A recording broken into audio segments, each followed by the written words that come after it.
Oindala 50 urte osotu zan lehenengo talde bateratu haren ondorengoek, Bibliako pasarteak, testu liturgikoak, katekesietakoak eta pastoral arlokoak prestatzen diardue gaur egunean be. Horrez gainera, ekarri nabarmena egin eutzen hizkuntzeari, ze eurak behin baino gehiagotan esaten eben lez, hartzaileak mezua bere ganatzea da garrantzitsuena. 3 etapa bereizi beharko genituzkeela liturgiako itzulpen lanetan. Lehenengo etapa izan zen,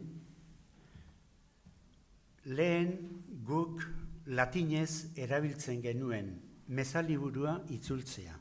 Bigarren etapa izan zen, 1979an, 1979an, mezaliburu berria etorri zen.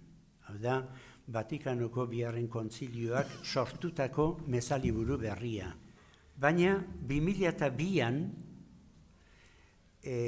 Vatikanoko bigarrenak sortutako mezaliburura berriro errepasatua eta zenbait puntutan, otoiz batzuetan, santuen ospakizunetan da bestelako ospakizunetan aberastua izan zen.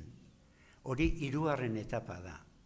Zer esanik ez, langintza horretan berebiziko garrantzia izan duela, ordurako bigarren Vatikanoko kontzilioa tartean zeuela, Eleizak hartu zuen bidea, besteak beste, euskararen bitartez emateko orduko testuak, liturgia eta abar.